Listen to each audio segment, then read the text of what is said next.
નમસ્કાર મિત્રો દેશ અને દુનિયાના સુપરફાસ્ટ સમાચારમાં તમારું સ્વાગત છે। જેલેન્સીએ ટ્રમ્પ સાથે વાત કરી। જેલેન્સીએ ટ્રમ્પને ફોન કર્યો અને ગાઝા શાંતિ યોજનાની સફળતા બદલ અભિનંદન આપ્યા। તેમણે કહ્યું કે જો એક યુદ્ધ રોકી શકાય છે તો રશિયા યુક્રેન યુદ્ધ પણ રોકી શકાય છે। જેલેન્સીએ એક્સ ઉપર લખ્યું છે। તેમણે ટ્રમ્પને રશિયન હુમલાઓથી પ્રભાવિત તેમના ઊર્જા માળખા વિશે માહિતી આપી અને યુએસ સમર્થન માટે પ્રશંસા વ્યક્ત કરી। બંને દેશોએ હવાઈ સંરક્ષણને મજબૂત બનાવવા માટેના કરારો ઉપર ચર્ચા પણ કરી છે। મિત્રો, અન્ય મહત્વના સમાચારની વાત કરીએ તો વધુ એક યુદ્ધ શરૂ। પાકિસ્તાન અને તાલિબાન વચ્ચે યુદ્ધ જેવી પરિસ્થિતિ સર્જાઈ છે। પાકિસ્તાની હવાઈ હુમલાના જવાબમાં તાલિબાને છેલ્લા 48 કલાકમાં પાકિસ્તાનમાં અનેક મોટા પાયે હુમલા કર્યા। પહેલા ખૈબર પખ્તુનખ્વામાં એક પોલીસ સ્ટેશન ઉપર હુમલો કરવામાં આવ્યો, જેમાં ઘણા પોલીસકર્મીઓ માર્યા ગયા। ત્યારબાદ શનિવારે મોડી રાત્રે તાલિબાને ઘણી પાકિસ્તાની ચોકીઓનો નાશ કર્યો, જેમાં 12 સૈનિકો માર્યા ગયા। બંને પક્ષો વચ્ચે તણાવ ચરમસીમાએ છે। મિત્રો, અન્ય મહત્વના સમાચારની વાત કરીએ તો આ રાજ્યોમાં ચોમાસાની વિદાય।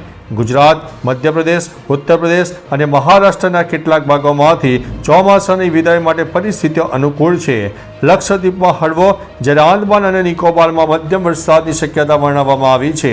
આસામ, મેઘાલય, દરિયાકાંઠાના કર્ણાટક, કેરળ, માહે, નાગાલેન્ડ, મણિપુર, મિઝોરમ, ત્રિપુરા, રાયલસીમા અને દક્ષિણ આંતરિક કર્ણાટક, તામિલનાડુ, પોંડિચેરી અને કરાઈકલમાં ભારે વરસાદની આગાહી છે।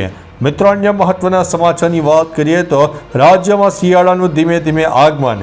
રાજ્યમાં શિયાળાનું ધીમે ધીમે આગમન થઈ રહ્યું છે। મહત્તમ તાપમાન 34-35 ડિગ્રી જ્યારે લઘુત્તમ તાપમાન 20 ડિગ્રીથી નીચે રહેશે। ચોમાસાએ ગુજરાત, રાજસ્થાન, મહારાષ્ટ્ર અને મધ્યપ્રદેશમાંથી વિદાય લીધી છે।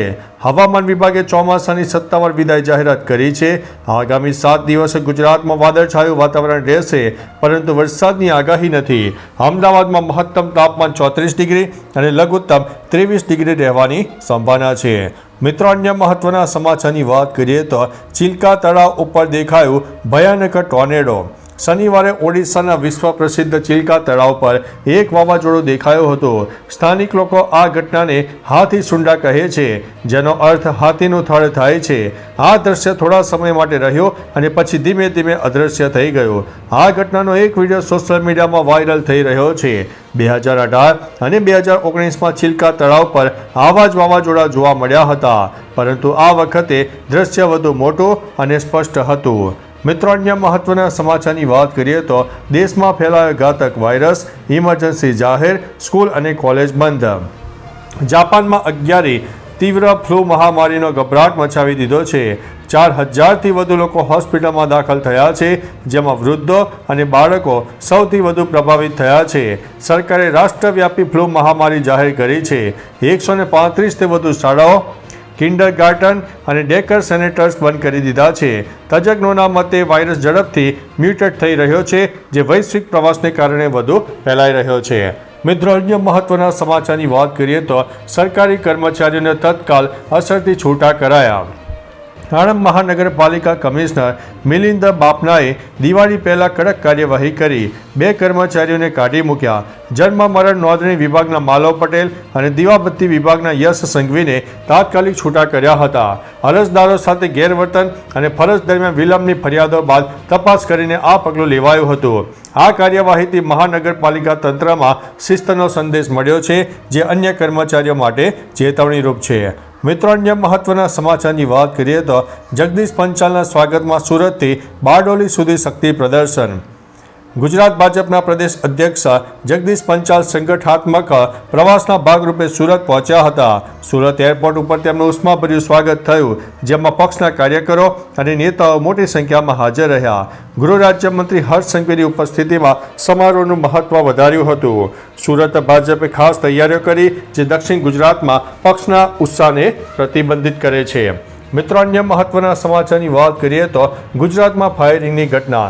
થાનમાં જમીન વિવાદ મુદ્દે વેપારી પર 12થી વધુ લોકોએ હુમલો કર્યો. આ હુમલા દરમિયાન 2 રાઉન્ડ ફાયરિંગ પણ થયું. આ સાથે તલવારથી પણ હુમલો કરવામાં આવ્યા હોવાની ઘટના સામે આવી છે. 10 દિવસમાં આ ફાયરિંગની બીજી ઘટના છે. આ ફાયરિંગ બુટલેગરો દ્વારા કરવામાં આવ્યું હોવાની આશંકા છે.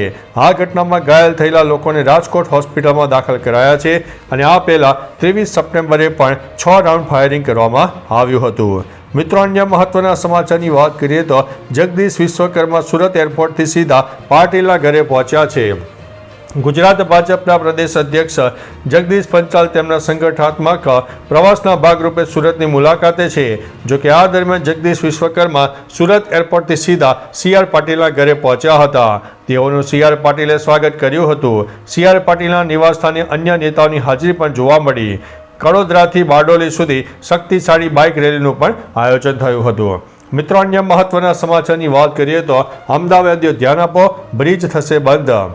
અમદાવાદમાં શાસ્ત્રી બ્રિજના એક તરફનું સમારકામ શરૂ થશે. નવેમ્બર સુધી નારોલ અને વિશાલ જવાના માર્ગ પરનો બ્રિજનો એક તરફનો બંધ રહેશે. ભારે વાહન ચાલકો માટે અવરજવર ઉપર રોક લગાવવામાં આવી છે અને તંત્ર દ્વારા બેરિકેડિંગ લગાવીને કોર્ડન કરવામાં આવ્યો છે. બ્રિજ પર સૂચના અને બેરિકેડ લગાવવામાં આવ્યા છે. આ અગાઉ પણ શાસ્ત્રી બ્રિજના સમારકામ માટે બંધ કરવામાં આવ્યો હતો. મિત્રો, અન્ય મહત્વના સમાચારની વાત કરીએ તો CMએ કર્યા મવડી જિનાલયમાં દર્શન. રાજ્યના મુખ્યમંત્રી ભૂપેન્દ્રભાઈ પટેલે મવડી જિનાલયમાં ભગવાન ઘંટાકર્ણના દર્શન કર્યા હતા. આ દરમિયાન તેમણે આરતી, પૂજા અર્ચના કરીને રાજ્યના નાગરિકોના સુખ સમૃદ્ધિ માટે પ્રાર્થના કરી. આ પ્રસંગે રાજ્યમાં ચાલી રહેલા વિકાસ સપ્તાહની ઉજવણી અંતર્ગત યોજાયો હતો, જ્યારે તેમણે ગાંધીનગર જિલ્લામાં વિકાસ રથના પ્રસ્થાન માટે મવડી તીર્થસ્થળ પર હાજરી પણ આપી હતી. મિત્રો, અન્ય મહત્વના સમાચારની વાત કરીએ તો અનેક પાકિસ્તાની ચોકીઓ કબજે કરવામાં આવી છે. ટોલો ન્યૂઝના જણાવ્યા અનુસાર અફઘાન સેનાએ પાકિસ્તાનની ઘણી ચોકીઓ પર કબજો જમાવી લીધો છે. આ સંઘર્ષમાં પાકિસ્તાનને નોંધપાત્ર નુકસાન થયું હોવાનો અહેવાલ છે. મીડિયાના રિપોર્ટ અનુસાર અફઘાન સૈનિકોએ પણ પાકિસ્તાની સૈનિકોને ભારે હાર આપી છે. એ નોંધવું મહત્વપૂર્ણ છે કે પાકિસ્તાને તાલિબાન શાસકના વિદેશ પ્રધાન અમીર ખાન મુત્તાકીની 8 દિવસની ભારત મુલાકાત દરમિયાન અફઘાનિસ્તાન ઉપર હુમલો કર્યો હતો. તો ચાલો મિત્રો, ફરીથી દેશ અને દુનિયાના સુપરફાસ્ટ સમાચાર લઈને મળતા રહીશો. ત્યાં સુધી અમને રજા આપશો. નમસ્તે.